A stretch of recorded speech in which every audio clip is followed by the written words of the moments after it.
నాకు ఇప్పుడు నీకు కూడా గుర్తుపెట్టుకో. ఇప్పుడు ఒక మెస్సో పోయినావు, అన్నం తిన్నావు, ఏమమ్మా పచ్చడి లేదు అన్నాడు. ఆడంటే ఇంకా నా మెస్స రావద్దు అన్నాడు. మెస్స రావద్దు, నువ్వు మెస్సో పోతా. ఏమయ్యా 150 రూపాయలు డబ్బులు తీసుకున్నావు, మెస్సలో భోజనం పెట్టావు, సాంబార్ బాగాలేదు, పచ్చడి బాగాలేదు, ఒక హితువు చెప్పావు. అంత మాత్రం నువ్వు నా మెస్సకు రావద్దు అన్నాడు. నీ మెస్సకు రాను, ఇంకో మెస్స పెడతా, లేదా మా ఇంట్లో తింటా, లేదా నేను వండుకుంటా, లేదా పెరుగు పెట్టు, లేదా స్విగ్గీ జొమాటో పెట్టుకుంటా. అంత మాత్రం అల్లు అర్జున్ గారి సినిమాలో మాత్రమే చెయ్యాలని ఎవరు రాసి పెట్టుందా? మీరు అడిగారు. నేను ఆయన నిందించట్లే. క్వశ్చన్ దానికి నేను తప్పించుకోకూడదు, నేను తప్పించుకోవాల్సిన అవసరం లేదు కాబట్టి అది వదిలేసి ఇప్పుడు అది వద్దు నేను అలా. సినిమా ఇండస్ట్రీ చిత్తూరు నాగయ్య గారి టైంలో నుంచి చిరంజీవి గారి టైం వరకు వచ్చింది. కెమెరామ్యాన్లు విఎస్ఆర్ స్వామి గారి దగ్గర నుంచి, చోటా గారి దగ్గర నుంచి ఈ రోజు వరకు వచ్చింది. కమెడియన్లు, 24 crafts, film chamber, producer council, junior artist సంఘం, ఏమన్నా కెమెరా సంఘం, కెమెరా ఆర్టిస్టులు, కెమెరామెన్, ఇవన్నీ పెద్ద పెద్ద క్రాఫ్ట్స్. అవి ఎవ్వరు ఏ దాన్ని అణిచివేయలేరు. నాకు ఆ రోజు జరిగి తప్పు అనిపించిందా నేను చెప్పా, ఈరోజు నిలబడ్డాను అంతే. నేను ఆ విషయం నేను వెనక్కి తగ్గను. ఇప్పుడు మీరు అడగకపోతే నేను చెప్పేవాడు కాదు, ఎప్పటికైనా కట్టుబడి ఉంటా. నీకు దమ్ము ఉంటే నేను బతుకున్నంత కాలం నువ్వు నన్ను రోజు ప్రశ్నిస్తూ ఉండు. నేను కట్టుబడి ఉంటా, నేను కట్టుబడి ఉంటా, నేను కట్టుబడి ఉంటా. పోతామండి ఏ రోజు బాము. షుగర్ వస్తే పోవట్లేదా, థైరాయిడ్ వస్తే పోవట్లేదా, అంతు పట్టిన జబ్బు వస్తే పోవట్లేదా, ఎదిరించి పోదాం, ప్రశ్నించి పోదాం, ఎదుటి క్వశ్చన్ చేసి పోదాం. ఏముంది దాంట్లో? నాకేం ఇబ్బంది, తీసుకోకపోతేనే ఇబ్బంది. నాకు ఏ రోజు ఇబ్బంది అనిపించదమ్మా. ఏమంటే ఈరోజు జబర్దస్త్లో కానీ, ఈరోజు ఉన్న 175 మంది శాసనసభ్యులు కానీ, 25 మంది క్యాబినెట్ 25 మంది ఎంపీలు కానీ, క్యాబినెట్ మినిస్టర్లు కానీ, వాళ్ళు కూడా నాలాగే ఒక అమ్మ అబ్బకి పుట్టి వచ్చిన వాళ్ళే.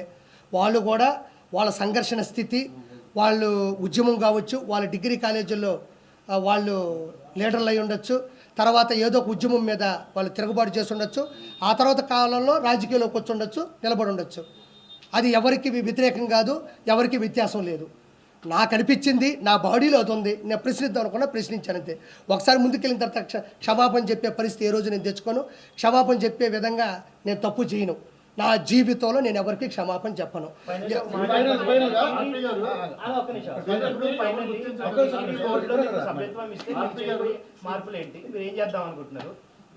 టీడీపీలోనే టీటీడీలో సార్, టీటీడీ పోస్టులకి నేను అర్హుని ఉన్నోడినే. నాకు అర్హత ఉందా, లేకపోతే మనం ఏదో 10 మైకులు పెట్టుకొని మాట్లాడేంత మాత్రం అర్హత అని నేను అనుకోను. మనకి ఒక సామాన్యుడిగా ఈ రోజుకి ఇదిగో నేనే కండువా తెచ్చుకున్నా, నేను వేసుకున్నా, నేను మాట్లాడుతూ ఉన్నా, నేను స్వచ్ఛందంగా చేస్తున్నా. నేను మామూలుగా వెళ్ళానన్న, నేను వెళ్ళిన పద్ధతి కరెక్ట్ కాదు, ఆ పాయింట్ కూడా కరెక్ట్ కాదు. నేను వెళ్ళి కలిసే పద్ధతి అమ్మా. పాలిటిక్స్ అంటే నేను అవునమ్మా అమ్మా, ఇదిగో ఇలానే ప్రతి వారం ప్రెస్ మీట్ పెట్టుకుంటాను, అందరినీ పిలుస్తాను. ఆ వారంలో జరిగిన ప్రతి పని మీద నేను మాట్లాడతాను అంతే. ఏమో నాకేం చెప్పలేదు, నిన్న కూడా కలిసా. ఎందుకంటే పవన్ కళ్యాణ్ జనసేన నుంచి బాగా గట్టిగా ఫైట్ చేశాడు. అవును చేశాడు. ఆదికి ఎమ్మెల్సీ ఇచ్చే అవకాశం ఉందని చెప్పేసి వార్తలు చూసాం. అది ఓకేనా? జరిగే అవకాశం వస్తే చాలా మంచిది.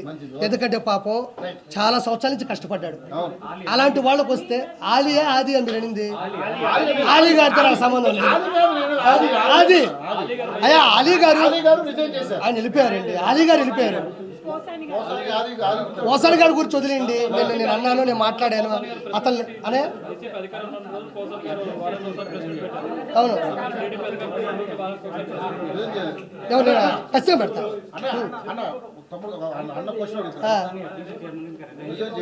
ఎవరు చేస్తాడు?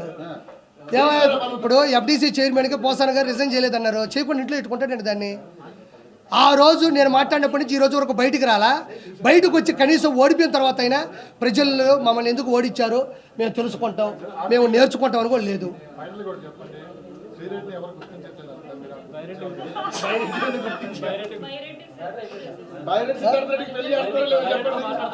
అమ్మా బైరెడ్డి ఇప్పుడు శ్రీరెడ్డిని ఎవరు గుర్తించట్లేదు అంటున్నారు. మంచి పాయింట్.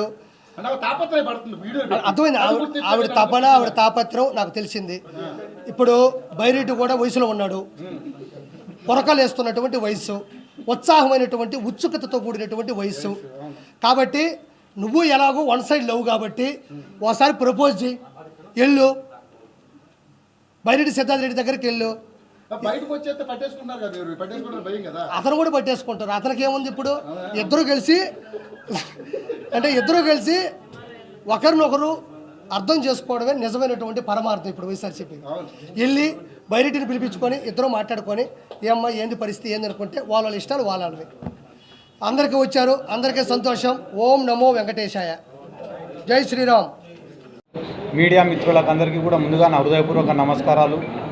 అలాగే ఈ కార్యక్రమంలో పాల్గొనడానికి ఇచ్చేసినటువంటి నియోజకవర్గ సీనియర్ నాయకులకు, మాజీ శాసనసభ్యులకు, లబ్బి వెంకట స్వామి గారికి, యువ నాయకులు చంద్రమౌళి గారికి, అలాగే జెడ్పీటీసీలకు అందరికీ కూడా నా హృదయపూర్వక నమస్కారాలు తెలియజేసుకుంటున్నాను.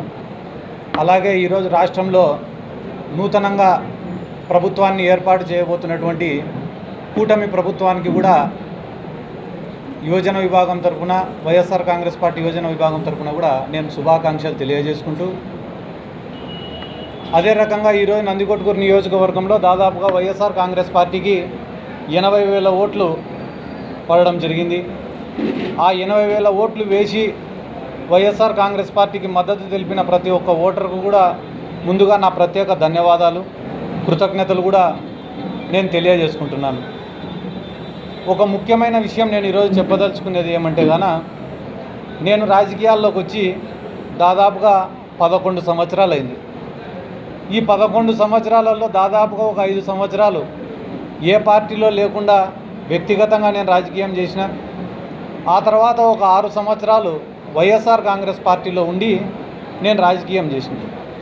ఈ 11 సంవత్సరాలలో ఏ రోజైనా కూడా సొంత డబ్బు ఖర్చు పెట్టుకొని నేను రాజకీయం చేసినానే తప్ప ఏ రోజు రాజకీయాన్ని అడ్డం పెట్టుకొని 1 రూపాయిని ఇంటికి తీసుకొని పోయినది కూడా లేదు. ఎందుకు నేను మీకు అందరికీ ఈ మాట చెప్తున్నానంటే, నిజాయితీగా పనిచేసినాం తప్ప ఏ రోజు కూడా రాజకీయం నుండి ఏం ఆశించి రాజకీయం చేయలే.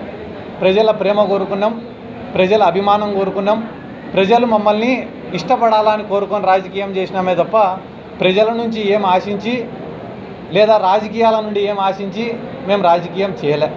కాబట్టి రాజకీయాలలో గెలుపోటములు అనేటివి సర్వసాధారణం, సహజం. గెలిచిన రోజు పొంగిపోలేదు, ఈరోజు కుంగిపోయే ప్రసక్తి కూడా లేదు. కానీ ఈరోజు నందికొట్కూరు నియోజక ప్రజలందరికీ నేను చెప్పాలనుకునే విషయం ఏమంటే, నాకు ఈరోజు రాష్ట్రంలో ఇంత గుర్తింపు వచ్చిందంటే దానికి కారణం 3. ఒకటి నందికొట్కూరు నియోజకవర్గ ప్రజలు, ఇక్కడ ఉండేటటువంటి నాయకులు.